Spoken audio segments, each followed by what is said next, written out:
میں چاہتا ہوں ایسا نعرہ لگائیں جس سے محسوس ہو کہ اس وقت پاکستان کا سب سے بڑا لیڈر جسے علماء و مشائخ اور عوام کی دعائیں حاصل ہیں وہ آپ سے خطاب کرنے لگا ہے۔ نعرہ تکبیر، نعرہ رسالت، نعرہ رسالت، اسلام، اسلام، پاکستان، محترم جناب عمران احمد خان نیازی صاحب۔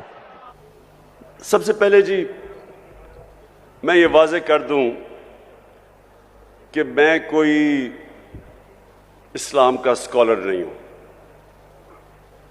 میں کبھی بھی اپنے آپ کو کوئی اسلام کا عالم نہیں سمجھا، لیکن میں ایک وہ انسان ہوں جس نے آہستہ آہستہ اپنی زندگی کے تجربے سے،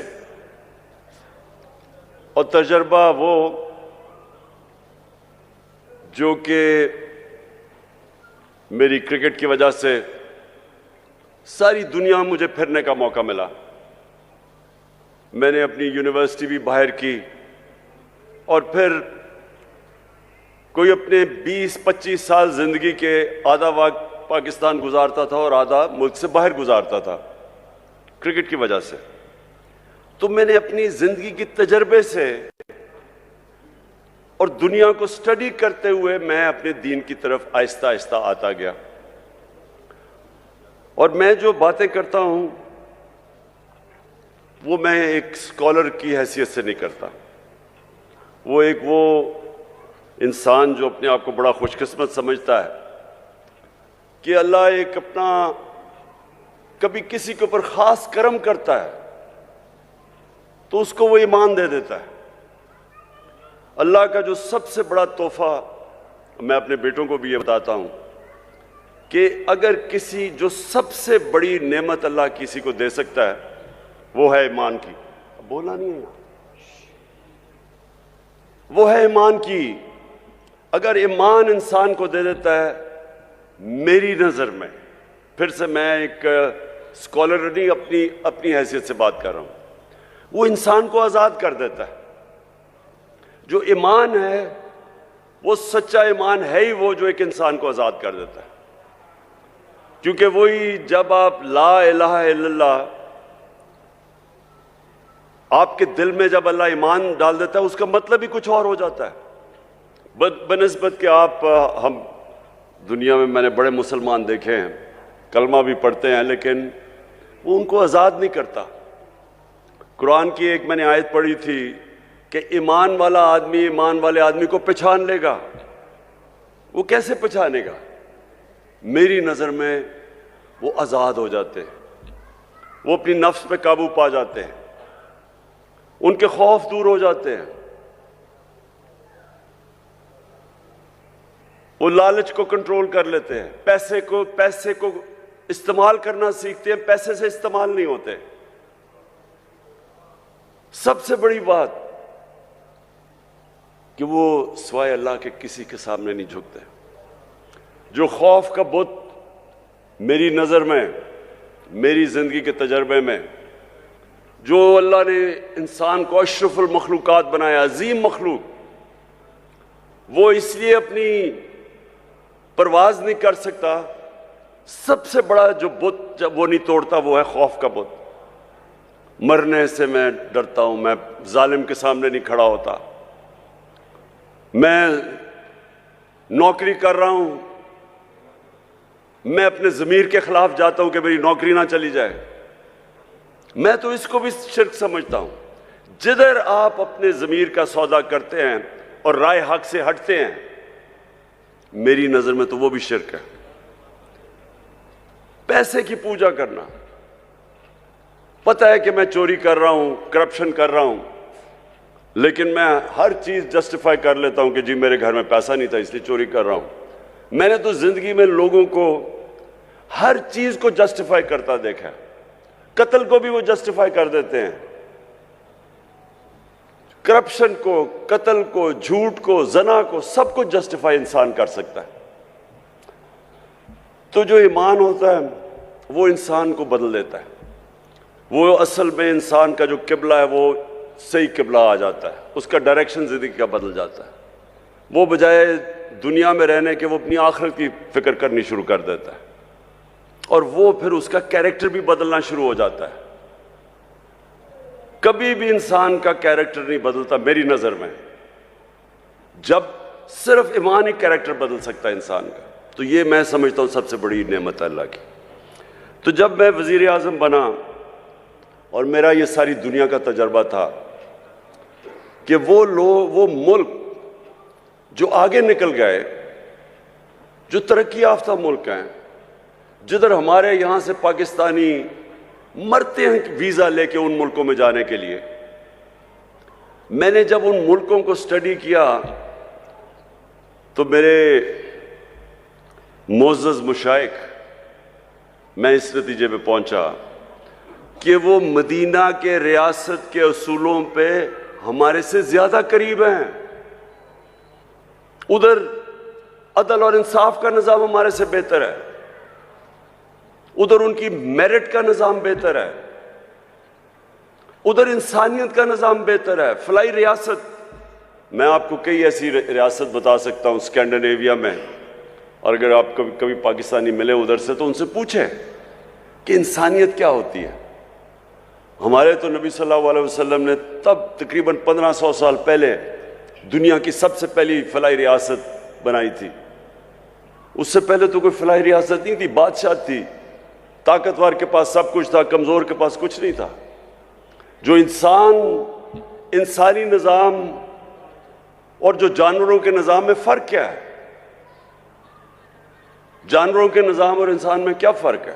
میری نظر میں جو اللہ نے اپنے سارے پیغمبر بھیجے تھے، 1,00,000 سے زیادہ، وہ سارے ایک ہی پیغام دینے آئے تھے کہ جانوروں کی جو جانوروں کی بستی ہوتی ہے اس میں انصاف نہیں ہوتا، اس میں جس کی طاقت اس کے پاس سب کچھ ہے، کمزور کی کوئی حیثیت نہیں ہوتی اس میں، اور وہاں انسانیت نہیں ہوتی۔ جو کمزور ہوتا ہے وہ بھوکا مر جاتا ہے وہاں۔ جو انسانی نظام ہوتا ہے، انسانی نظام فرق ہی ان دو خاص چیزوں پہ ہوتا ہے کہ وہاں انسانیت ہوتی ہے، وہاں رحم ہوتا ہے، اور پھر ادھر عدل اور انصاف ہوتا ہے۔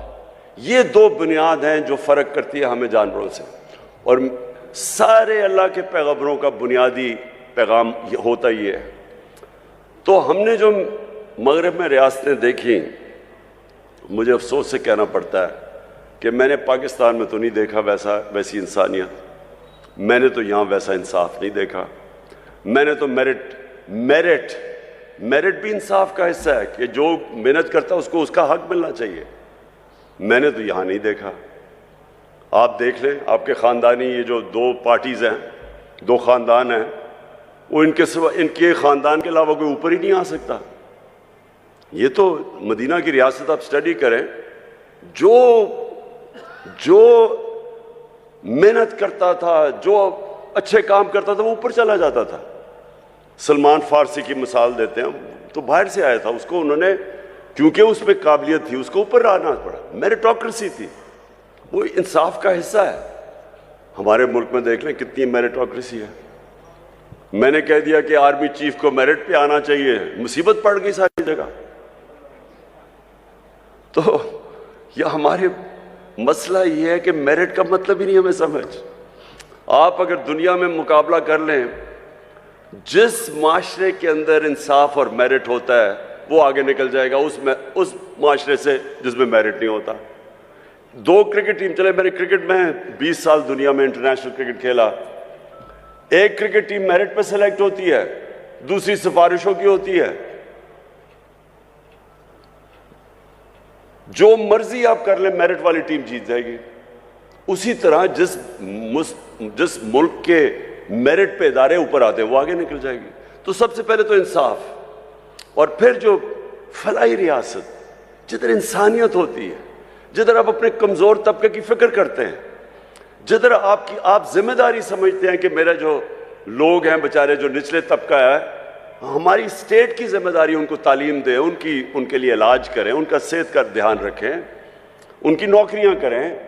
یہ آج آپ یورپ چلے جائیں، برطانیہ چلے جائیں، آپ ان ملک کو علی پیچھے ہو، آپ دنیا میں چلے جائیں، ہر جگہ کے اوپر آپ کو یہی نظر آئے گا کہ بہتر ان کا سسٹم، سوشل سیکیورٹی سسٹم بہتر ہے، فلاحی ریاستیں ہیں، وہاں عدالتوں میں جاؤ، وہاں عدالتوں کے اندر کمزور سے کمزور آدمی کی عدالت کے اندر ان کو انصاف ملتا ہے۔ تو میں جب مدینہ کی ریاست کی بات کی، اور پہلے نہیں کی، جب ہمیں حکومت ملی تب میں نے شروع کیا، تو یہ میں نے لوگوں کو سمجھانے کی کوشش کی کہ دیکھیں جو وہ اصول تھے جس کے اوپر میرے نبی صلی اللہ علیہ وسلم نے مدینہ کی ریاست کھڑی کی تھی، کیوں اللہ ہمیں حکم کرتا ہے کہ نبی کی سنت پہ چلو؟ کیوں اس کا حکم ہے؟ ہماری بہتری کے لیے ہے۔ اللہ کو تو بے نیاز ہے، اللہ کو تو آپ فائدہ نقصان نہیں پہنچا سکتے، لیکن یہ ہماری بہتری کے لیے کہ اگر ہم ان کی سنت پہ چلیں گے تو ہماری بہتری ہوگی۔ کیونکہ مدینہ کی ریاست میں یہ بھی ہمارے لوگوں کو نہیں پتا، دنیا کی تاریخ کا سب سے بڑا وہ انقلاب تھا۔ دنیا کی تاریخ میں اتنی بڑی تبدیلی نہیں آئی۔ 622 اور 632 کے بیچ میں وہ لوگ جن کی کوئی حیثیت نہیں تھی، وہ دنیا کے لیڈرز بن گئے۔ یہ تاریخ کا حصہ ہے، یہ بھی ہمارے لوگوں کو نہیں پتا۔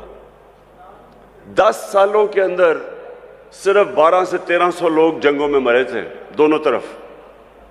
جو جنگوں کے اندر دونوں طرف کیجولٹیز ہوئی تھی وہ 1200 سے 1400 تھی، لیکن اسی ٹائم میں سارا عرب بدل گیا، اور وہ لوگ جس طرح انہوں نے دنیا کی لیڈرز بن گئے، فکری انقلاب آیا تھا۔ تو وہ کیا چیزیں تھیں؟ وہ انہوں نے ہمارے نبی صلی اللہ علیہ وسلم نے کس طرح ان کو چینج کیا، ان کا کیریکٹر کیسے بدلا، یہ ہمارے لوگوں کو نہیں پتا آج۔ میں نے اس لیے رحمت للعالمین اتھارٹی بنوائی، بڑے بڑے عالم کو ہم نے اوپر بٹھایا، ہم نے کہا کریکولم ڈیولپ کرو، اسکول کے بچوں کو سیرت نبی سکھاؤ، 8، 9 اور 10 کلاسز کے اندر کورس اسپیشل ڈیولپ کرو، یونیورسٹیز کے اندر ریسرچ کرواؤ، کالجز کے اندر ڈیبیٹس ہوں، پتہ چلے ہمارے نوجوانوں کو کہ کیا اتنا بڑا انقلاب کیسے آیا تھا، کیسے دنیا مسلمانوں نے ٹرانسفارم کر دی تھی۔ 1000 سال تک مسلمان دنیا کی سب سے بڑی پاور تھے، وہ کیا چیز تھی؟ کیوں اوپر؟ پھر مسلمان جب اوپر بھی گئے پھر نیچے کیوں آئے؟ اقبال نے جو شکوہ اور جواب شکوہ لکھا، کیا کہنے کی کوشش کر رہا تھا کہ ہم اوپر کیوں گئے اور پھر ہم نے کیا آیا؟ وہی مدینہ کے ریاست کے اصولوں سے پیچھے ہٹے، ہم نیچے آ گئے، اور آج ہم پھر کیسے اپنے لوگوں کو اوپر لا سکتے ہیں؟ اس لیے ہماری کوشش تھی کہ یہ اتھارٹی بنا کے ہم سارے ملک کے اندر لوگوں کو سمجھائیں، اپنے یوتھ کو، نوجوانوں کو، پھر ان کا کیریکٹر بلڈنگ کریں۔ اس وقت ہمارے بچوں کے اوپر جو پریشر ہے، میں اپنے معزز مشائخ آپ سب کے سامنے کہہ رہا ہوں، موبائل فون نے دنیا بدل رہا ہے۔ موبائل فون کے اوپر جس طرح کا مٹیریل آج ہے، انسانی تاریخ میں بچوں کے پاس اس طرح کی چیزیں نہیں ہیں۔ پورنوگرافک مٹیریل ہے، ہر قسم کا گند ہے، فائدہ بھی ہے، علم بھی ہے، لیکن دوسری طرف ہر قسم کا اس میں ایکس ریٹڈ مٹیریل ہے جو بچوں کو کبھی انسانی تاریخ میں بچوں کو یہ چیزیں نہیں دیکھتی تھی۔ اگر اب ہم اپنے بچوں کی تربیت نہ کریں، اور میں سمجھتا ہوں کہ تربیت ہو ہی ایک طرح سکتی ہے کہ ہم سیرت نبی سے بچوں کو پڑھائیں، ان کا کیریکٹر بلڈنگ کریں۔ ایک چیز ہے جس طرح ہم اپنے بچوں کو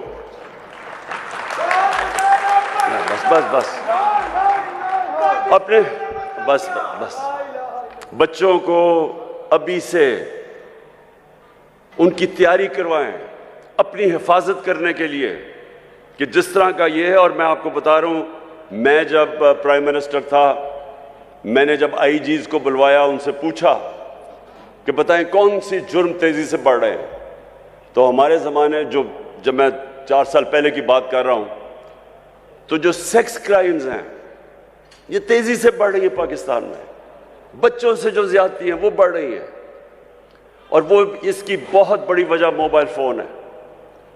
لیکن ہمیں اب اپنی بچوں کی تربیت کی ضرورت ہے، اور میں پھر سے کہتا ہوں کہ ایک ہی طریقہ ہے ہم اپنے بچوں کو کیریکٹر بلڈنگ کر سکتے ہیں، سیرت نبی سے۔ اور میں دوسری بات کہتا ہوں کہ دیکھیں،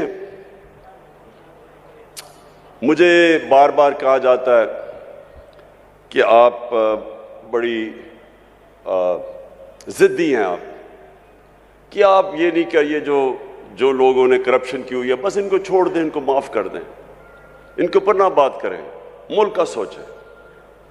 مجھے بڑے جو میں حکومت میں بھی تھا تو مجھے پریشر پڑتا تھا کہ جی این آر او دے دو ان کو۔